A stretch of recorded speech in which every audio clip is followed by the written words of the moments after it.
You can open your Bibles to Revelation chapter 6.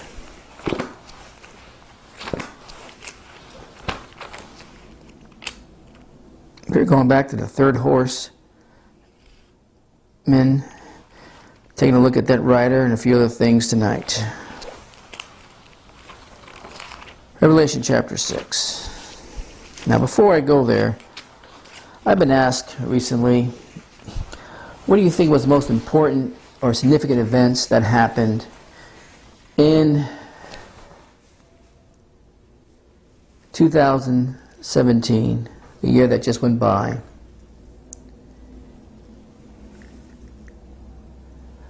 From a revelation point of view or prophetic point of view.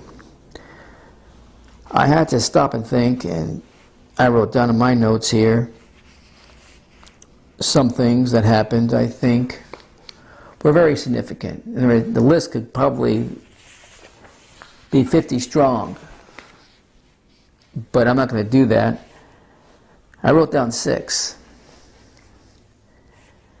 I think what sent the world in a tizzy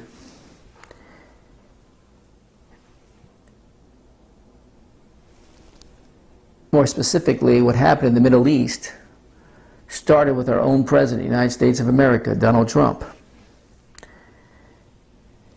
He became the first president that actually visited the Western Wall in Jerusalem. I had to look that up because it's hard to believe that he was the first president to visit the Western Wall since the late 1940s. But it's true. So far, he has demonstrated his support for Israel, for the Jewish people. It doesn't seem like it's going to change, but there's a lot of pressure on President Trump to rescind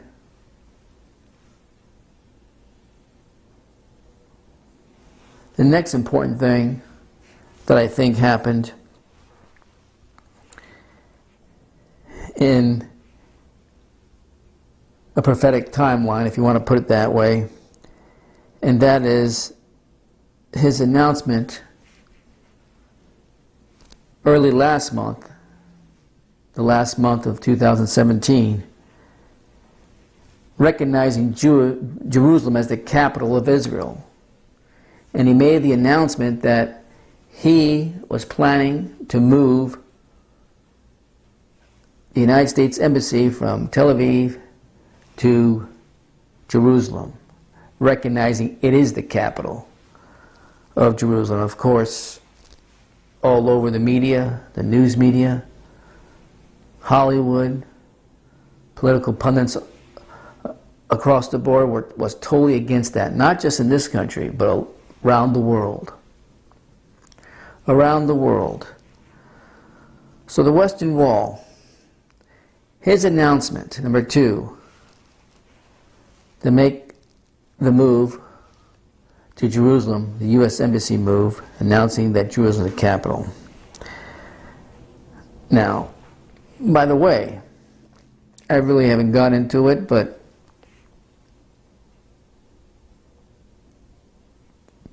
if you look at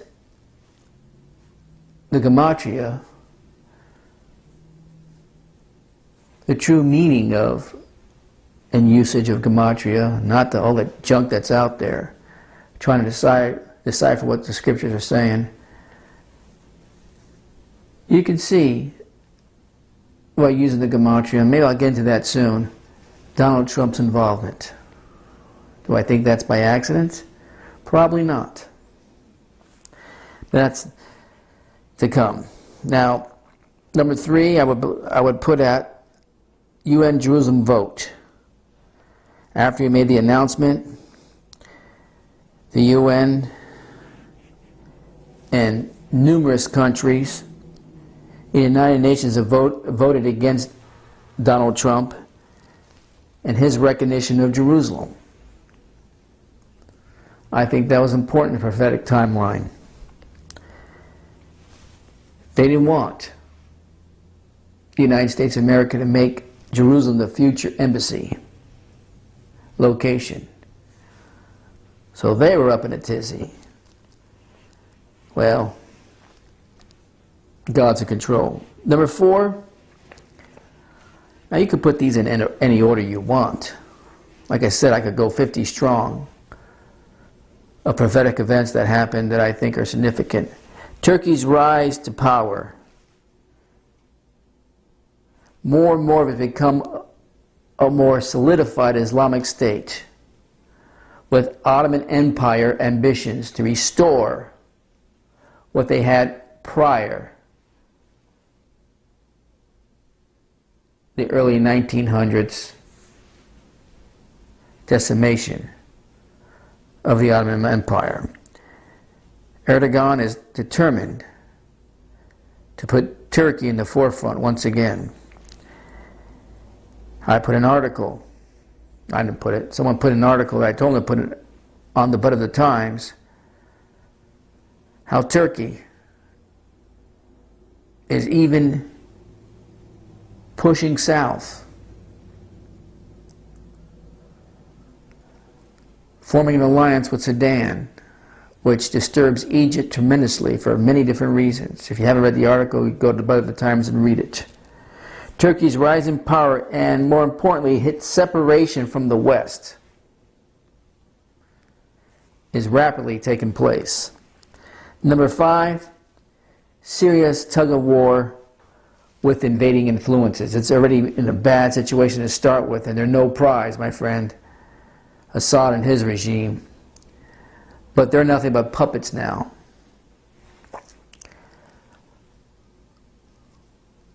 From outside influences such as Iran.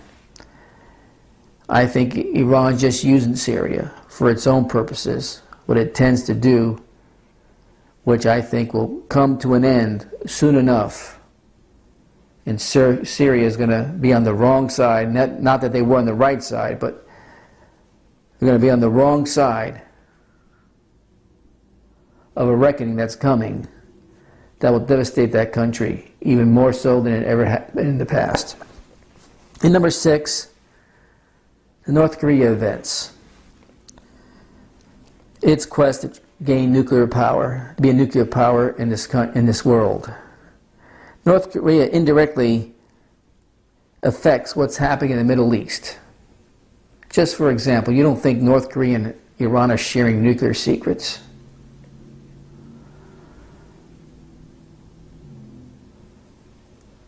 Now, those are my top 6.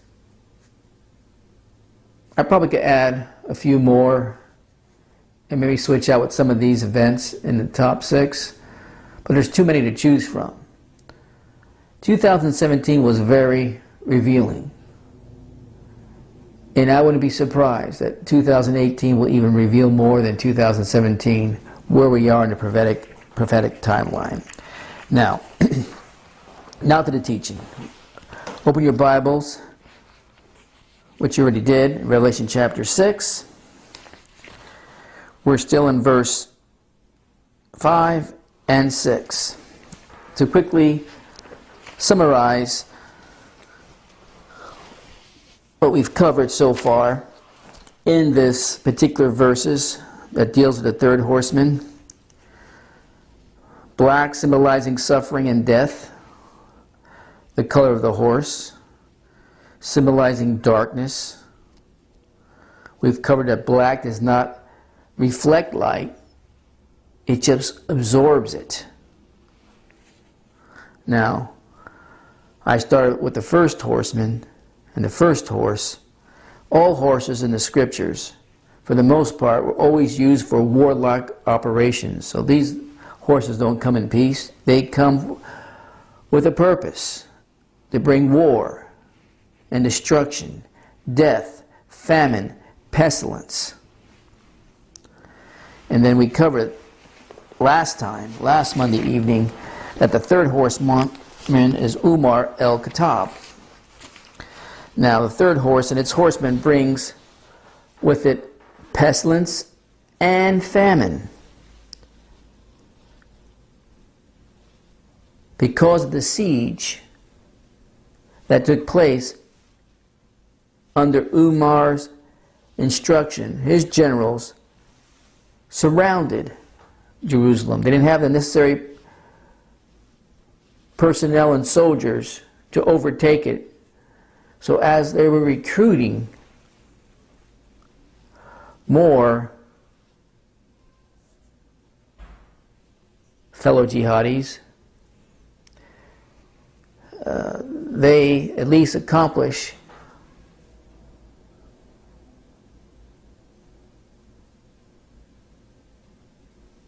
let me put it this way, they at least was able to shut the gates surrounding the walls of Jerusalem with neither people or material things or food could come in or out. So the siege accomplished that. And like I said, this third horseman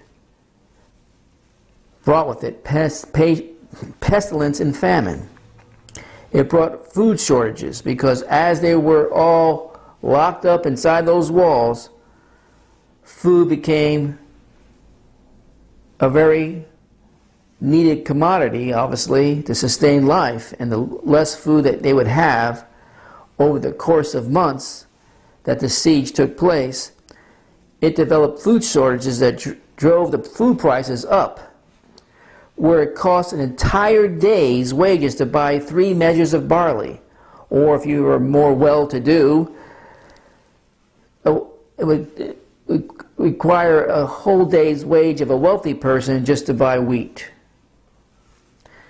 But we also saw that the wine and oil were spared, the good things of the city, the more luxurious items of the city, just as the scriptures declare, because it says in verse 6, and I heard a voice in the midst of the 4 beasts say, a measure of wheat for a penny, and 3 measures of barley for a penny, and see thou hurt not the oil and wine. And that's exactly what happened. Exactly what happened. Now, these verses, verses 5 and 6 here in the scriptures, describe the siege of Jerusalem, which happened between 636 and 637. They surrounded the walls, the jihadis, the Muslims. They surrounded the walls. No people, no food were allowed in or out, somewhere between 4 and 6 months. But then in April in 637, Sophronis surrendered. Now Sophronis was a patriarch behind those walls in Jerusalem. He surrendered. There was a great shortage of food, which caused the inflation of the food prices, just as the scriptures declared, and because of all the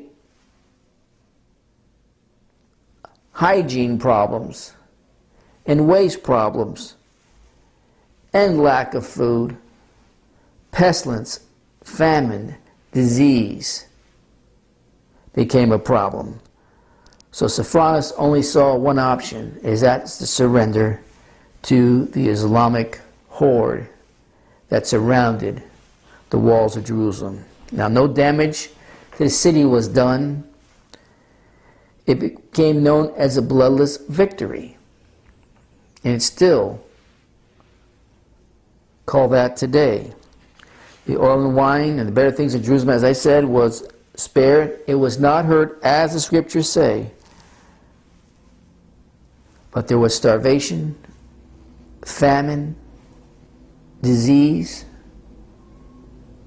and death that took place because of this siege of Jerusalem. And that's what the third horseman was able to accomplish. Now, back to verse 5. And when he had opened the third seal, I heard the third beast say, come and see. And I beheld, and lo, a black horse, and he that sat on him had a pair of balances in hands. Let me read you something. What is this pair of balances? Pair of scales translate the Greek word zugon, Z-U-G-O-N, which literally means yoke. as in the yoke of oxen, and I'll come back to that, or the yoke of bondage. The beam of a balance, which resembles a yoke crossbeam, joins or couples the two pans just as yoke joins the oxen. Just as it is better if the yoke oxen are evenly matched, so the purpose of the balance is to determine that the contents of the two pans are equal. Today, we have little experiences with pairs of scales or balances, yet until recently they were the commonly used means of weighing substance. Perhaps we are familiar with a pair of scales from the use in a Western movie to determine the weight of a gold nugget. In addition, most of us are aware that the balance is an international symbol of justice, depicting the supposed equality of all before the law. In ancient times, the value or quantity of a thing was determined by weighing on the scales. In fact, people bought and sold items by weight or measure rather than by our currency-based system. For instance, the shekel was not originally a unit of money, but of weight according to which the price and quantity of things were determined. As such, scales were common marketplace items, and God demanded they be used justly. You see that in the scriptures, in Leviticus, Proverbs, even in Matthew. Interesting, because scales are easily manipulated, they also can be a symbol of fraudulent activities and oppression. As Isaiah 12:7 illustrates, a cunning Canaanite or merchant referring to Ephraim, which stands for all Israel. Deceitful scales are in his hands, he loves to oppress. Micah concurs, shall I count pure those with the wicked balances and with the bag of deceitful weights? For her rich men are full of violence. Her inhabitants have spoken lies, and their tongue is deceitful in their mouth. When mention of terms of foodstuff, particularly bread, scales become a symbol of scarcity, because normally bread would be sold by the loaf without much concern for exact weight. So you can take that in consideration. I don't think that's the only meaning behind the pair of scales. And it's a pair of scales. I think it has several meanings there in the scriptures. Now, one, I do believe, as this just clearly states, that it becomes a symbol of scarcity because normally bread would be sold by the loaf without much concern for weight. So when you would use something that would produce a bread-like substance, if the substance, like wheat or even barley, was used, and there was plenty of it, you wouldn't be concerned of how much it weighed. You would sort of sell it by whatever the container which it holds the product could hold. But when they became scarce, they would measure it out very carefully.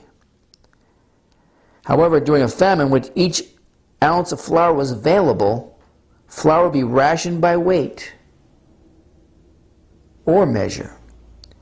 And neither buyer or seller would want to be cheated, especially when you know you're running out of food. You don't want to be cheated if it's going to cost you that much. If it's going to cost you a day's wages, you want to make sure you get all of the day's wages that you're purchasing.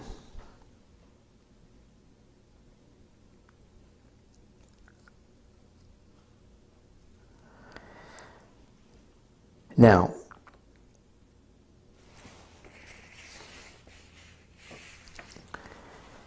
notice God's prophetic warning in Leviticus 26:26.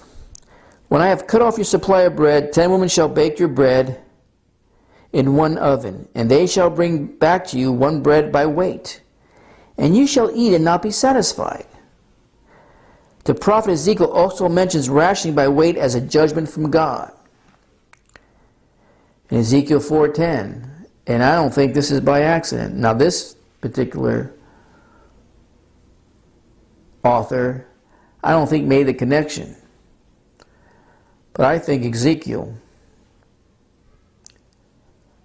prophecies had dual applications, one for his present time and one for the future. And this is one of those verses that clearly identifies what was still yet to come beyond Ezekiel time and beyond even the fall of Jerusalem. And you're before Christ. And your food which you shall eat by weight, 20 shekels a day, from time to time you shall eat. Son of man, surely I will cut off the supply of bread in Jerusalem. They shall eat bread by weight with anxiety, and shall drink water by measure and with dread. Now, in those beginning chapters of Ezekiel, Ezekiel was told to be the mouthpiece mostly to the house of Israel, the tribes of the north. But he also has warnings for Judah and the house of Judah. And this is one of those warnings that was directed toward Jerusalem. I will cut off the supply of bread in Jerusalem. Now you could argue that's exactly what happened when Nebuchadnezzar came in. But the problem is, it quite doesn't fit in with the Babylonian invasion during Ezekiel's time period, because it conquered Jerusalem. It didn't siege it and surround its walls as Islamic horde did 1,000 years later, where food became as scarce as it can be, because nothing would come in or come out. So whatever you had in before the siege, that was it.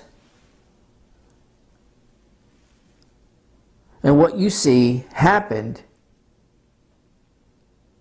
in 636 and 637 AD fits the description, and you have a more clearer definition what possibly Ezekiel was even mentioning in Ezekiel chapter 4 verse 16,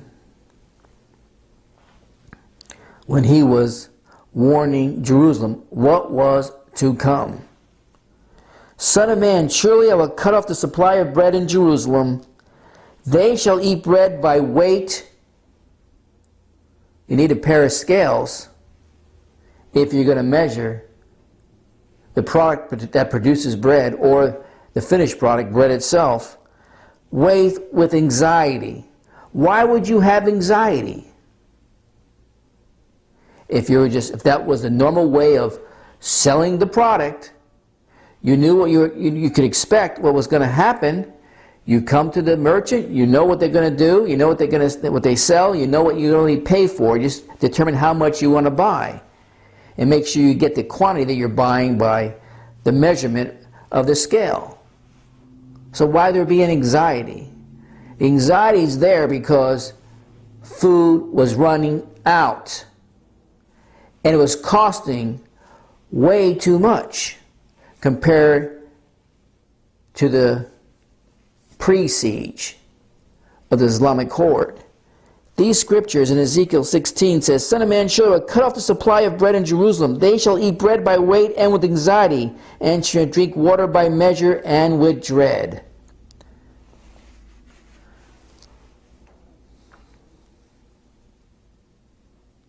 That describes what happened in 636, 637 AD exactly.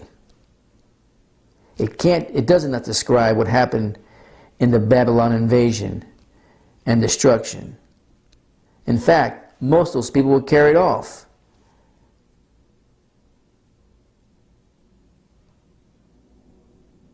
To the area that we call today Iraq. God is often depicted in the Old Testament as holding scales. For example, Hannah prays, "For the Lord is a God of knowledge, and by him actions are weighed." Solomon declares the Lord weighs the spirits, the motives, and attitudes of people. Job cries, "Let me be weighed in a just balance, that God may know my integrity." Perhaps the best known use of scales in this sense appears in Daniel, where God tells Belshazzar through Daniel's interpretation, "You have been weighed in the balances and found wanting." Now, I'll give you more examples, but I wanted to focus on Ezekiel 16, where I think it verifies what happened in AD 636, 637, when eventually Sophronis had to cave in to the pressure of having no food. Famine was everywhere inside those walls. Disease and pestilence were running rapid, and death was starting to take place beyond its normal cycle. Now,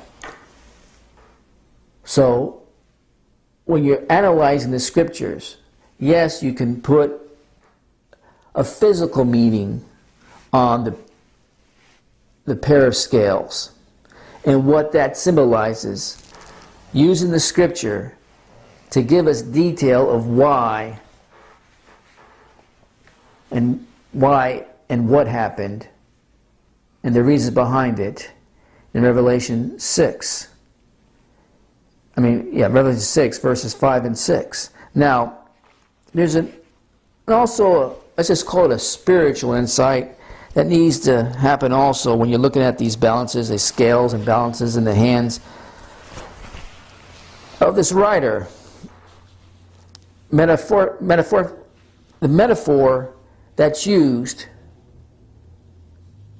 when you're looking at the Greek also symbolizes a burden, as I already read to you, or a bondage. In this case, I believe, well, the Islamic horde starts spreading, starting with Abu Bakr, and then Umar, taking it to the next level, was a bondage of these troublesome laws. Sharia, the Islamic system of laws that would put a bondage and a burden on people, including a tax. If you survived the invading horde and you bowed down to a certain degree, they will allow you to practice your religion to a certain extent, but you had to pay a tax for it. Now, that was not always the case, but in certain cases it did happen. Now, Islam, when you analyze it, that's why I'm so against Christian works for salvation, but in Islam, in the Hadiths, in the Quran, Islam is a work-based system. And if you're part of that, Allah looks upon you and He weighs, as a pair of balances, the good and bad deeds of a particular Muslim on a scale, so He can determine who earns entry into their heaven, or who does not earn that right to get wherever they're going to get virgins eventually, according to them. Now, a bondage, a burden, was brought upon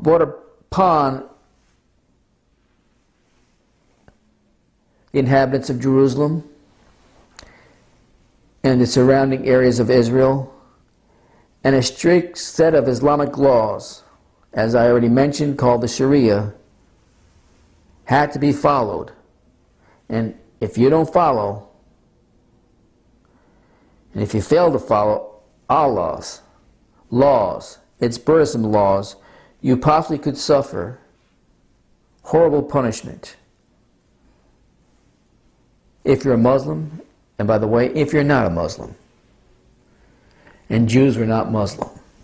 Now, So I think it carries a physical meaning, which I spend most of this teaching time defining for you, and drawing from Ezekiel, which I believe was looking at the future 1,000 years in advance, which describes what exactly happened to Jerusalem, which did not take place.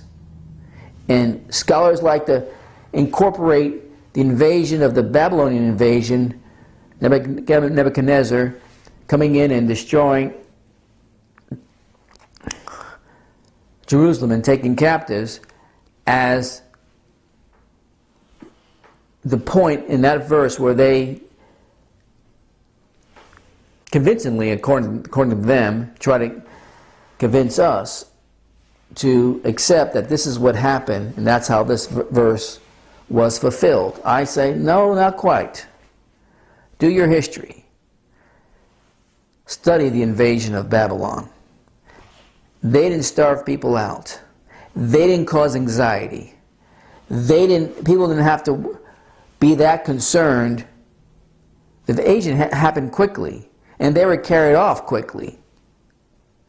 And there was no signs that they were, as captives, starving or famine, being placed in a famine situation. They were slaves. And slaves had a purpose. I'm not saying it was good to be a slave. I'm not saying that the Babylonians were great slave masters. I'm just saying that they were not starved to death. They didn't have to worry about paying high prices for food.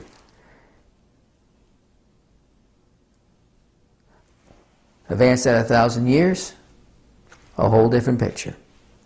So you have the physical understanding and meaning of what these pairs and scales symbolize, but you also have the spiritual understanding of the yoke and the bondage of Islamic laws, the Sharia and the Quran. And if you don't bow down to them, you'll be sitting in a very bad standing with its leaders, and therefore you'll be treated harshly or even put to death. So Allah and its writer would put you on their scales and weigh you